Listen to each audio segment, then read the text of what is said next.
and welcome to this Faculty Profile podcast featuring Henderson State University Director of Bands, Nevada Mills. I'm your host, Kayla Streepy, and I'll be talking with Nevada about his musical interest in Henderson State music program. So how are you doing? I'm wonderful. Thanks for having me onto this. I'm excited about this. Thank you so much for coming. Please tell us a little bit about yourself and how you kind of developed an interest in music. So I originally grew up in Fort Worth, Texas, and my grandfather played guitar. Didn't know how to read a lick of music, played everything by ear. Nobody else in the family had any sort of musical experience whatsoever. And I always thought that was kind of neat. And seeing the band play at pep rallies and stuff, I always wanted to join. So when sixth grade rolled around, I immediately signed up, said I wanted to play saxophone, and walked in as a tall, lanky individual. And they said, "You look like you should play trombone." And the rest is kind of history with that.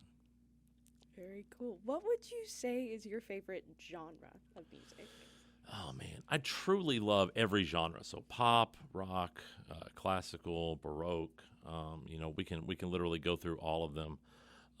For me, I probably have to go with the Romantic era.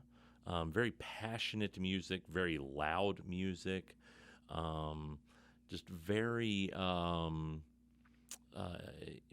in your face in all aspects. The softs are softer, the louds are louder, the emotions are more dramatic.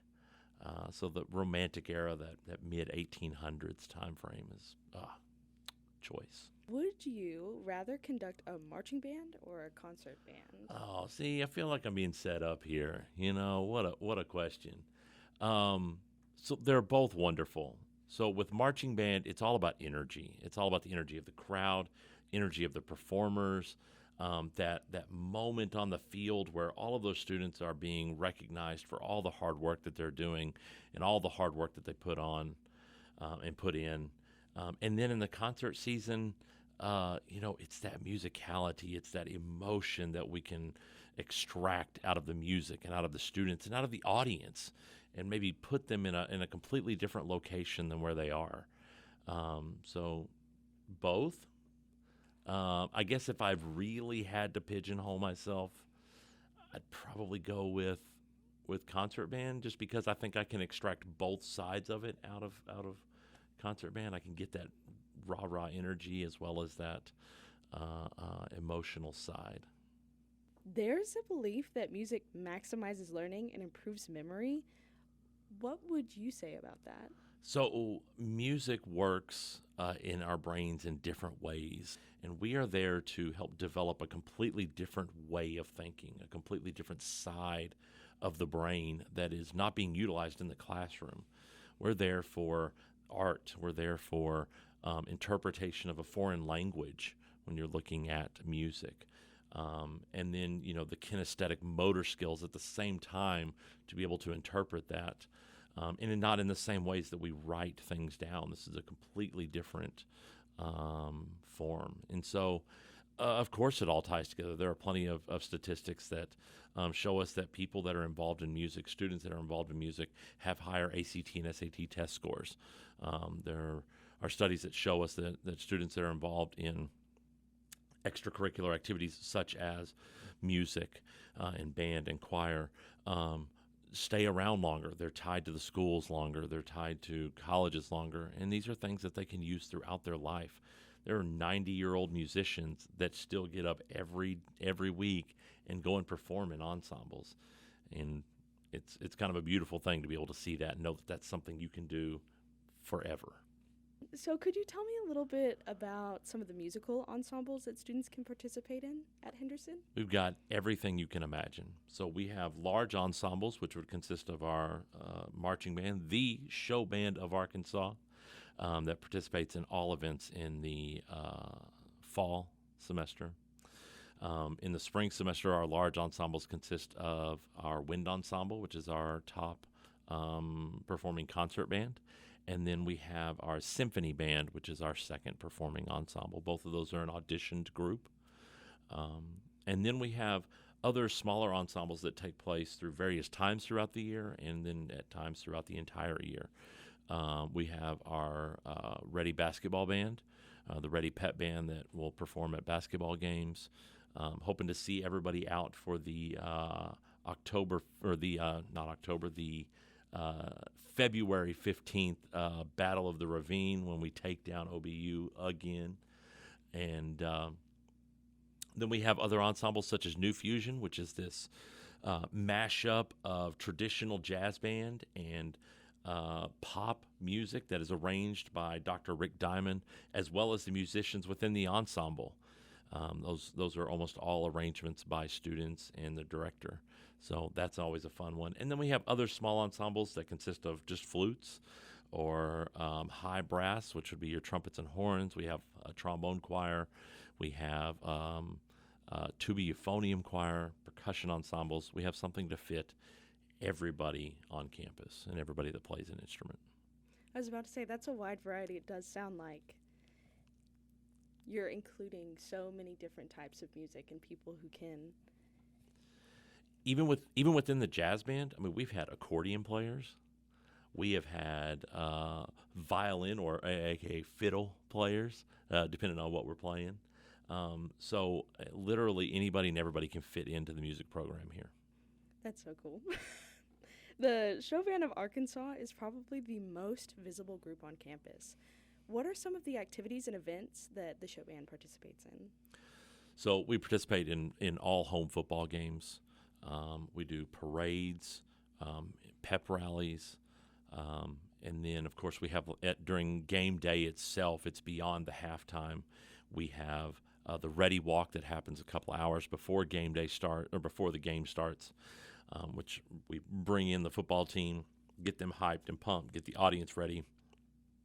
And then we have, of course, the traditional walking of the bowl, where we go and get up onto the bowl, which is such a unique experience for college football. But we get on top of the bowl and we play those songs that are near and dear to us, B flat to G, Spirit, Fanfare, those things that have been around since the time of Wendell Evanson, our first real director of bands here in the kind of the modern era of the Show Band of Arkansas.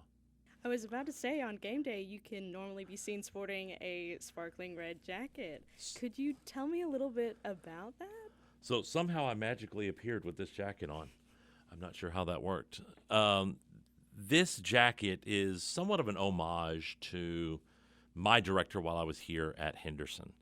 And so being an alumni, I'm a very, very proud Ready, and have always been a proud Ready and always will be. So during my time here was during the era of David Rollins, director of bands here for 18 years. And he always wore a red blazer at all of our kind of sporting events. So if we went to basketball band or if we were at football games, he always wore that red blazer. And I thought no better way than to bring back that tradition, bring back that history, that love of everything that we do, than to kind of bring an homage to our directors in some way, shape, or form. We have others, for Wendell Evanson, our first director here at Henderson, and then this modified version of the red blazer. I'm kind of a big personality. I love go big or go home. And it's not for me. I love bringing the attention to the students and to the program. Just being able to showcase them and highlight them. So I had to add a few sparkles to it. What music majors are available at Henderson? So we have really 2 degrees, and they're split just a little bit differently. One is music education, and that's both available in instrumental, which would include any of the band instruments, as well as piano. And then we also offer that same music education degree in a vocal side as well. And then the other degree that we have is a Bachelor of Arts in Music. And that's going to be a degree that you're going to utilize if you plan on going on into a different field related to music. So maybe you want to be a professor of a subject, so a professor of theory or music history. That's going to be a really great degree to help you get into those further degrees, those master's and doctoral programs. Things like music therapy, that's a great degree for that. So we have 2 degrees that are really, universally accepted and can be utilized in a multitude of ways. Do you have to have, or do you have to be in the music degree program to be a part of band or choir? No, that's the best part, is that the band program and the choir program are open to anybody and everybody. If you have knowledge of how to sing and you have an ability to play an instrument, you are more than welcome to come join us, and we want you to. We want you to be tied into one of the greatest groups on the campus and be a part of this excitement that we bring to game day, and this excitement of culture that we bring during our concert seasons. And we offer scholarships, and those scholarships are available to anybody and everybody. So with the scholarship auditions, you're going to contact us either via email at millsin@hsu.edu, or you can contact us through our website, www.hsu.edu/bands. And there'll be an audition link on there. It's a very simple process.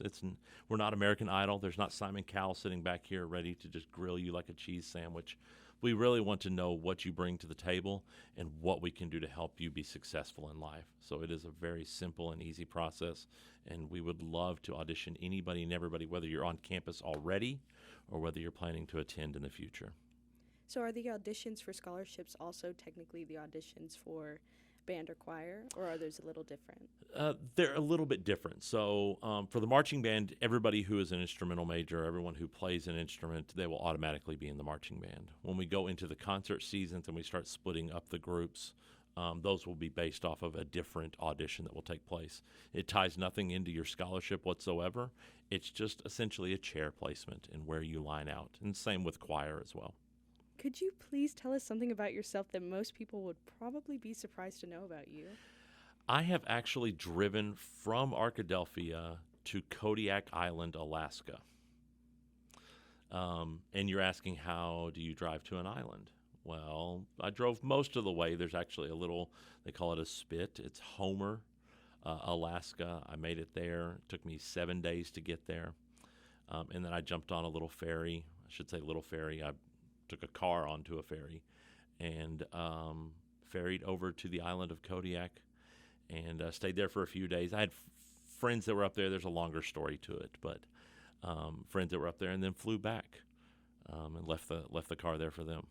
So something that I've noticed, especially at games and other events on campus, is that the show band often shouts, "Eat more Spam."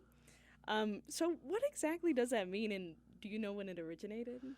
So up until maybe 2-3 months ago, I had actually no idea how it originated.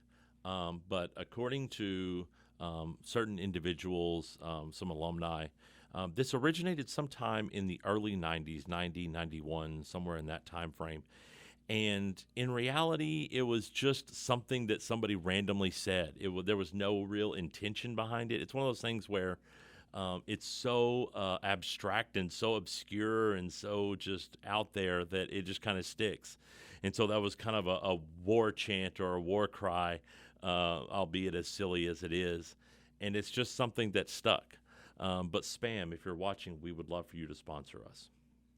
And so we've got a lot of wonderful traditions that really bring us together as a family.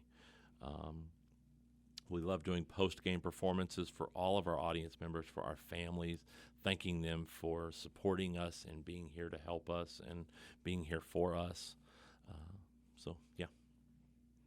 I understand that new show band uniforms will soon be on the way. Oh, maybe. We do have some new show band uniforms in the works. Hopefully in the next couple of weeks, we will actually have our prototype. So we will have hands-on with our new uniform. The great thing about this uniform is that it is going to be so versatile. We will have multiple options, some based on weather, some based on the needs of the performance, of how formal that performance is going to be. And tied with it are going to be uniforms for the guard, flags. Everything is going to be interconnected so that we are truly supporting the university in every way that we can. Now, obviously, y'all support the university, but can students support your program by being in both band and choir? That's the great thing. Band and choir work hand in hand to make sure that nothing overlaps so that they can be a part of both programs and get scholarships for both programs. We do allow that stacking of scholarships there. So we have multiple individuals that do both, and it's wonderful. Alrighty. Well, it was wonderful talking to you. Thank you so much for being on this podcast with me. I'm so excited to share your story in this faculty podcast. So thank you. Oh, well, thank you so much for having me. This has been a blast. This has been your host, Kayla Streepy, and the University Band Director, Nevada Mills.